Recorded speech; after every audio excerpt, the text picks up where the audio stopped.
प्रिय छात्रों, आज आपको कल हमने आपको बताया था कि जो हमारा पहला लेसन था लेखा शास्त्र का आशय, उसके विषय में हमने कल चर्चा किया था। और आज का जो हमारा लेसन से संबंधित, इसी लेसन से संबंधित कुछ और महत्वपूर्ण बातें हैं जो बताना शेष रह गया था। तो आज हम उस टॉपिक को पूरा करके आगे जो हमारा लेसन 2 है उस पर चर्चा करेंगे। तो आइए, हमने आपको बताया था लेखा शास्त्र का प्राचीन समय से किस तरह से उत्पत्ति हुई, लेखा शास्त्र का महत्व प्राचीन समय से किस तरह से हमें देखने को मिला, और हमारे पूर्वज जो थे किस तरह इसका उपयोग करते थे, विनिमय के दृष्टि से किस तरह से इसको अपने यूज में रखते थे। तो अब हम जो चर्चा करने जा रहे हैं वो परीक्षा की दृष्टि से बहुत ही इम्पोर्टेंट है। कल तो हमने जो चर्चा किया था वो आपको समझने के लिए और आपका इंटरेस्ट इसमें हो कि मतलब आपको प्रारंभिक जानकारी प्राप्त हो जाए, इसलिए हमने चर्चा किया था। तो अब हम आते हैं इसी लेसन जो लेखा शास्त्र का आशय है, इसी से संबंधित लेखा कर्म के उद्देश्य पे चर्चा करते हैं। तो लेखा कर्म के उद्देश्य जो हैं आपको बता दें, निम्नलिखित रूप से हैं। पुस्तपालन एवं लेखा कर्म के उद्देश्य आप नोट करते चलेंगे।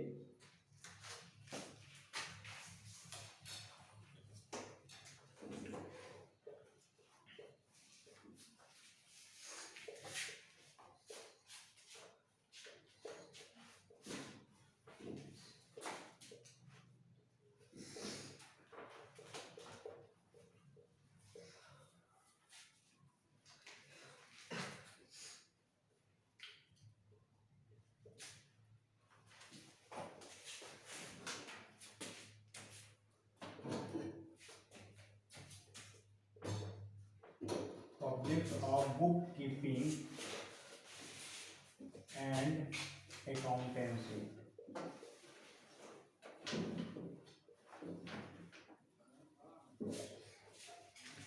आज हम इस पे चर्चा करेंगे पुस्तपालन एवं लेखा कर्म के उद्देश्य क्या क्या हैं।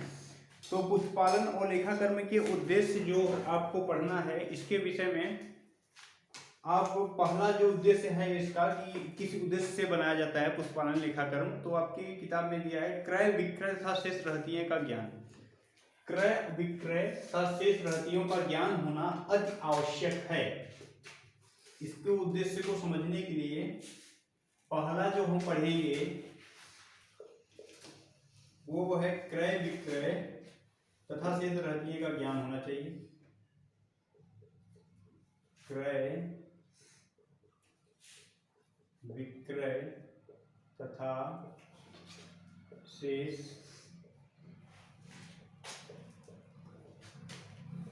रहतियों का ज्ञान होना अति आवश्यक है।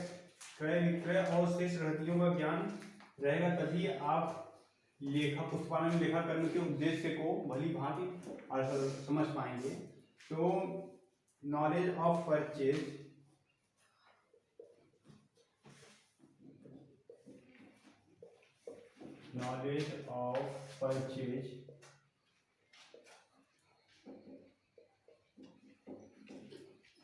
knowledge of purchase,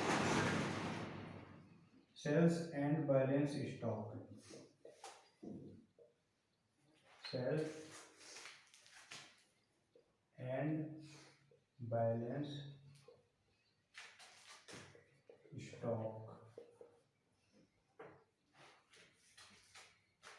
दूसरे टॉपिक पे चर्चा करेंगे हम, वो है एक निश्चित काल के आय व्यय का ज्ञान। एक निश्चित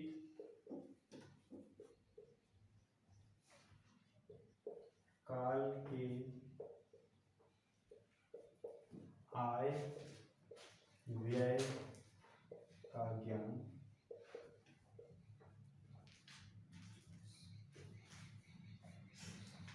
knowledge of income,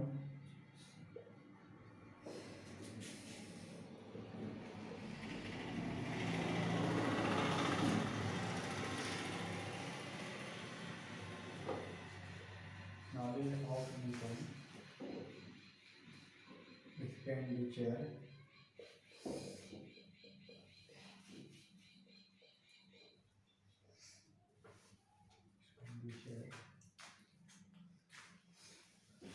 of a particular period of a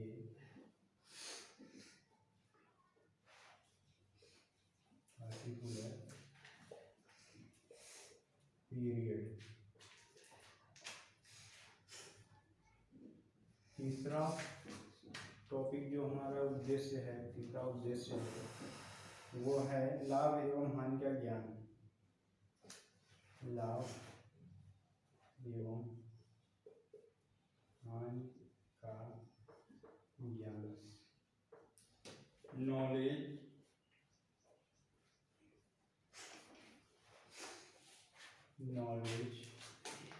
of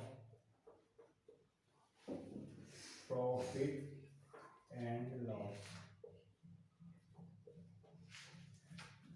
लाभ हानि का ज्ञान होना चाहिए। और चौथा उद्देश्य आपका है संपत्ति एवं दायित्व का ज्ञान। आप इसे नोट करते चलेंगे, संपत्ति एवं दायित्व का ज्ञान।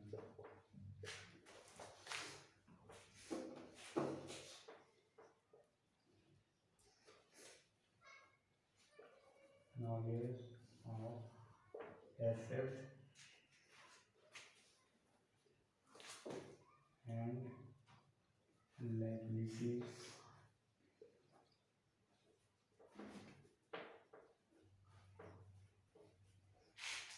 से आर्थिक स्थिति का ज्ञान प्राप्त करना।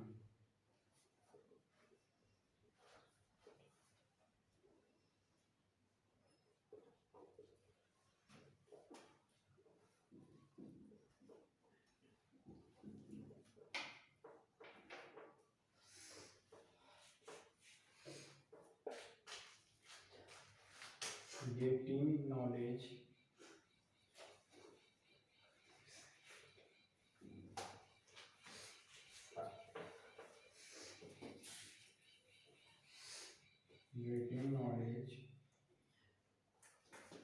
of financial position of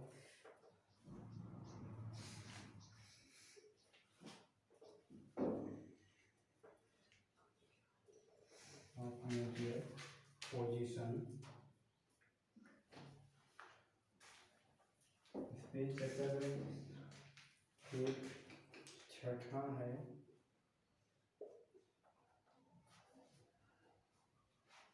लेनदारों व लेनदारों के विषय में ज्ञान।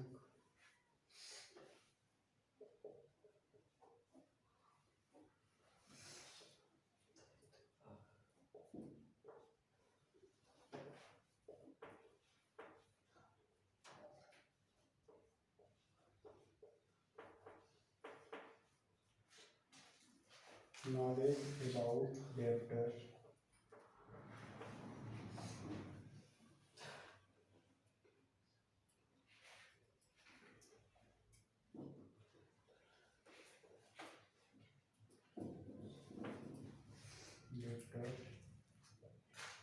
and creditors।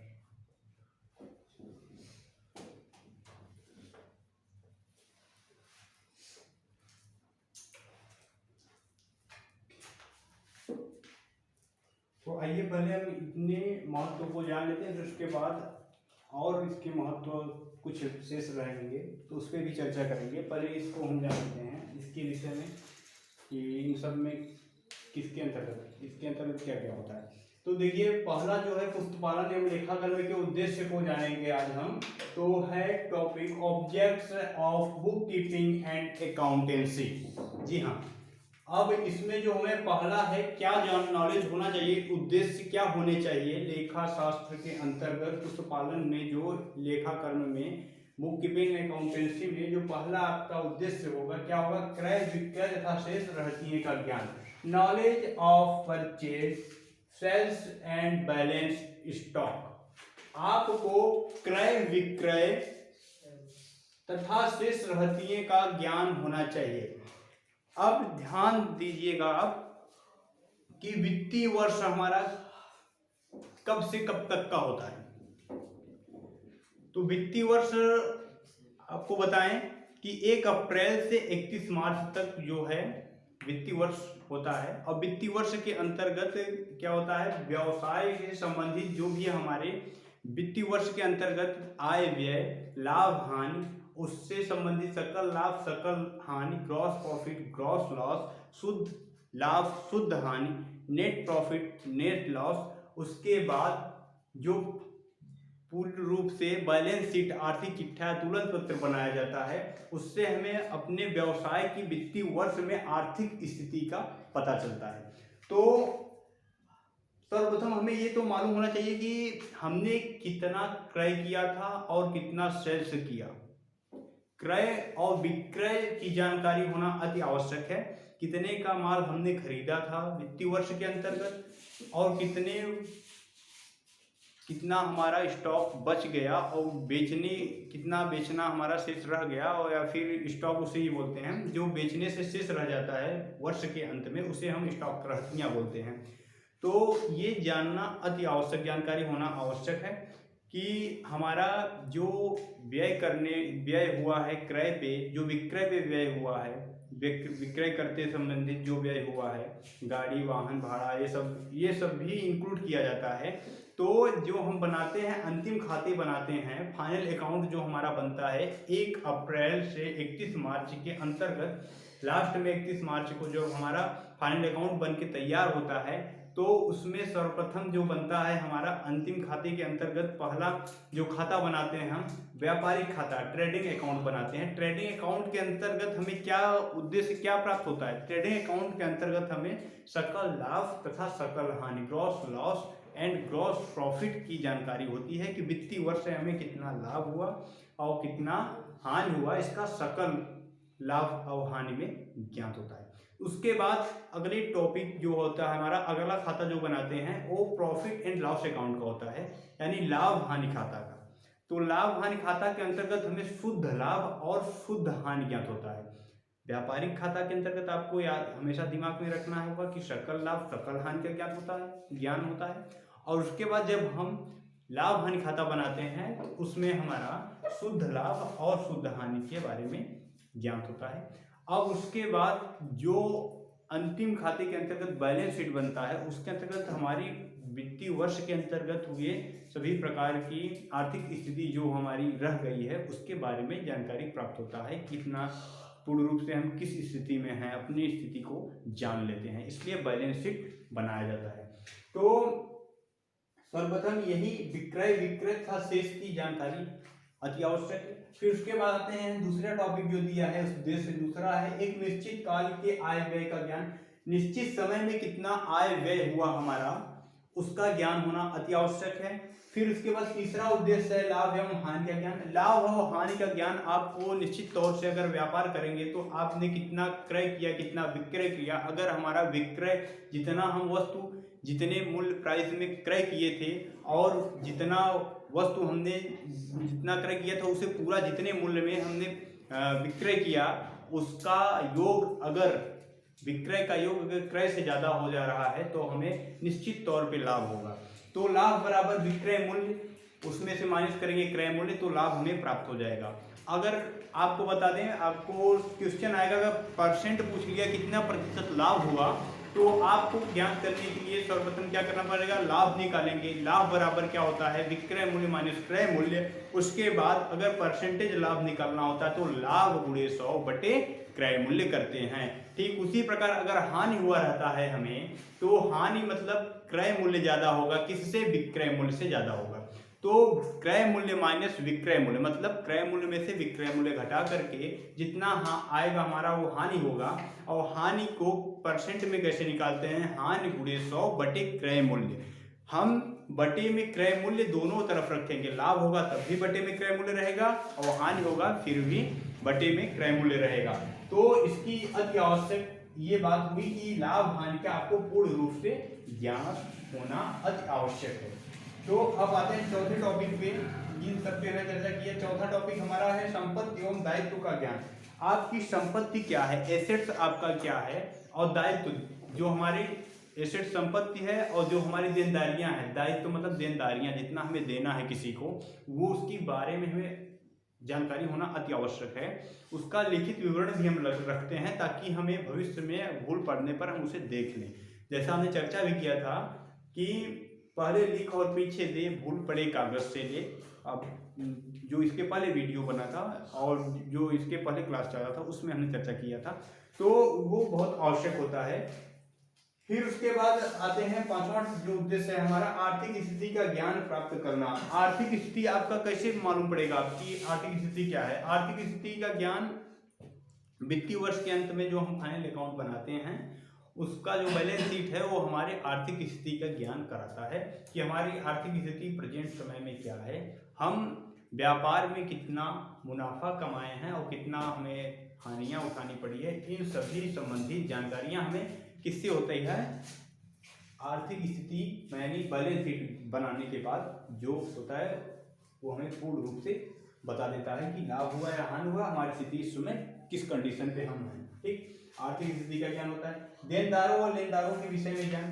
देनदारियां और लेनदारियां हमारी इतनी विस्तृत होती हैं कि बहुत सारे, अगर व्यापार आप करेंगे तो व्यापार तो यह है न कि सीमित रहेगा। असीमित व्यापार करने वाले को क्या हो, किसी भी बात का याद रखना बहुत ही जरूरी होता है कि बात याद हो। याद न होने के कारण ही वो लिखते हैं, लिख कर उसे उसका पुस्तक बनाते हैं। पुस्तक में क्या हो, अपने पुस्तक में क्रय विक्रय संबंधित जो भी लेनदारियां और देनदारियां हैं उसका लिखित विवरण रखते हैं ताकि भविष्य में उसकी आवश्यकता पड़ने पर वो पुनः पुस्तक को देखकर अपनी लेनदारियां देनदारियां को समझ सकें। तो इसकी भी अति आवश्यकता पड़ती है। फिर उसके बाद अब आते हैं हम, ये सारे उद्देश्य बहुत ही जरूरी होते हैं किसके लिए? पुष्पालन लेखाकर्म के उद्देश्य हैं इसके जानने के लिए। पुष्पालन लेखाकर्म को जानने के लिए निम्नलिखित उद्देश्य बहुत जरूरी हैं। अब जो 6 उद्देश्य हैं उसके बाद और कुछ उद्देश्य हमारे रह गए हैं, उस पर हम चर्चा करते हैं। ये 6 उद्देश्य आपको दिमाग में हमेशा रखना होगा कि ये उद्देश्य जो हैं हमारे, ये हमें क्या बताते हैं पुस्तपालन एवं लेखाकर्म के बारे में, कि इसको समझना है तो इन उद्देश्यों को जानना अति आवश्यक है। तो हम आते हैं 6 टॉपिक पे चर्चा किया हमने, 6 ऑब्जेक्ट को जाना, 6 उद्देश्यों को जाना। अब हम आते हैं 7वां जो है टॉपिक हमारा, 7वां उद्देश्य जो है वो है रोकड़ स्थिति का ज्ञान होना। रोकड़ स्थिति का ज्ञान, नॉलेज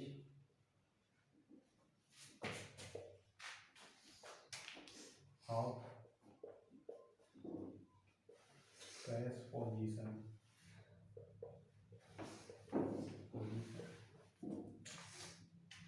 आठवां फिर क्या जानना होगा? 8वां उद्देश्य है पूंजी का सही ज्ञान।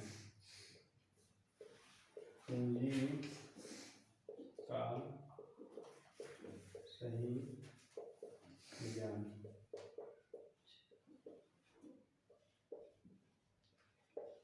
Knowledge of capital.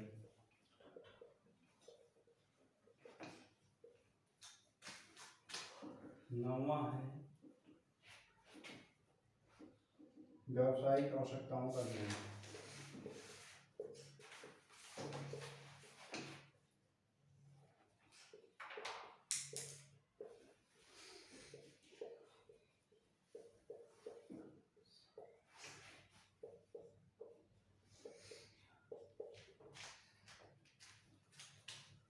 Knowledge of business requirement.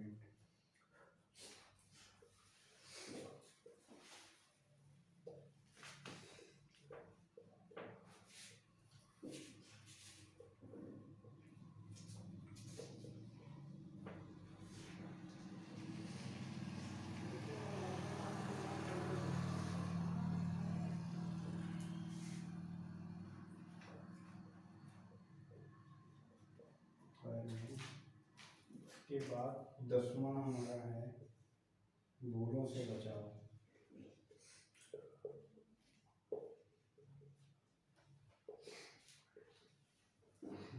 से बचाव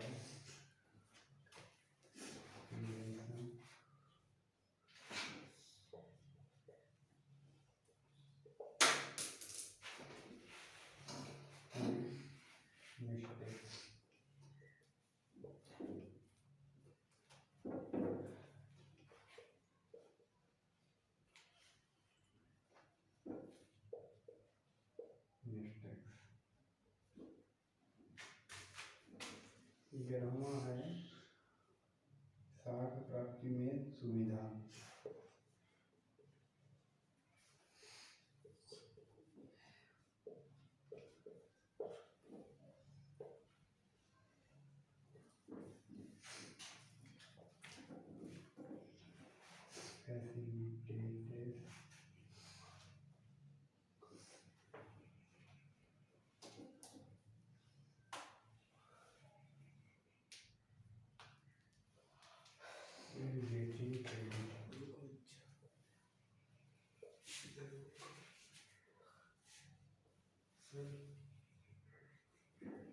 जी सर इधर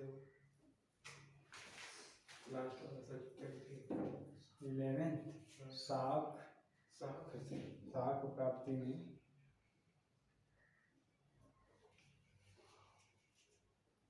प्राप्ति में सुविधा।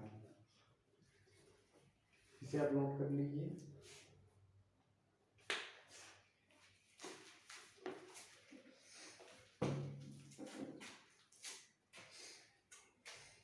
हाँ, तो अब इस पे चर्चा करते हैं। 6 टॉपिक हो गया था, उद्देश्य हमारा 7वां है रोकड़ स्थिति का ज्ञान। आपको रोकड़ कैश का ज्ञान होना चाहिए कि आपके पास कितना कैश है और उसके बाद आपके अकाउंट में कितना बैलेंस है। और ख़ास तौर पे देखा जाए तो जो व्यापारी होते हैं उनका जो बैलेंस मतलब बैंक का अकाउंट होता है वो करेंट अकाउंट उनका होता है। तो करेंट अकाउंट के अंतर्गत बैंक द्वारा विभिन्न प्रकार की सुविधाएं भी दी जाती हैं। तो करेंट अकाउंट के अंतर्गत जितना उनका बैलेंस रोकड़ है उसके बारे में उनको जानकारी होना चाहिए और करेंट अकाउंट से संबंधित जितनी भी सुविधाएं बैंक द्वारा दी जाती हैं उसका भी उन्हें अच्छी तरह ज्ञान होना चाहिए ताकि वो भविष्य में उसका फायदा उठा सके। ठीक, अब उसके बाद ये चीज हुआ। अब 8वां टॉपिक है हमारा, 8वां 7वां हुआ, 8वां है हमारा पूंजी का सही ज्ञान। पूंजी का भी आपको ज्ञान होना चाहिए कि हमारे पास कितना पूंजी है और कितना पूंजी हम लगाएं कि हमें भविष्य में और पूंजी की अगर आवश्यकता पड़ रही है तो हमें कहीं भटकना ना पड़े और हमें हमारे पास कुछ बैलेंस हो कि जिससे हम भविष्य में भी पूंजी को अपने जो हमारे पास रोकड़ रहेगा उससे हम पूंजी में लगा सकें। ठीक, उसी तरह अब उसके बाद अगला टॉपिक है व्यावसायिक आवश्यकताओं का ज्ञान।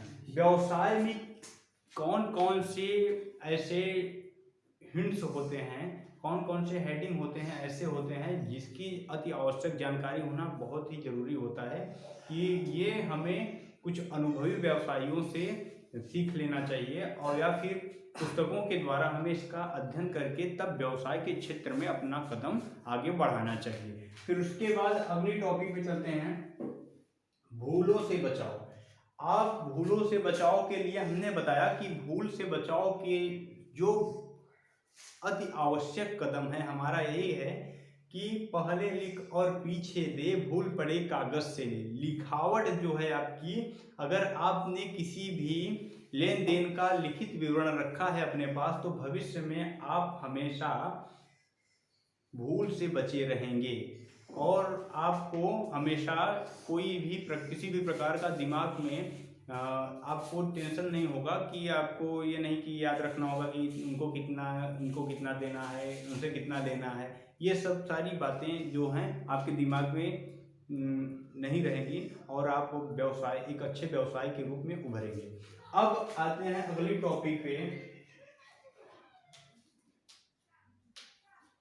वो है साख प्राप्ति में सुविधा। साख प्राप्ति में सुविधा, जब ऊपर सभी उद्देश्यों को हम कुशलता पूर्वक अपने व्यवसाय में इंक्लूड कर लेते हैं, मिला लेते हैं, तो निश्चित तौर से साख पाने में हमें सुविधा हो जाती है।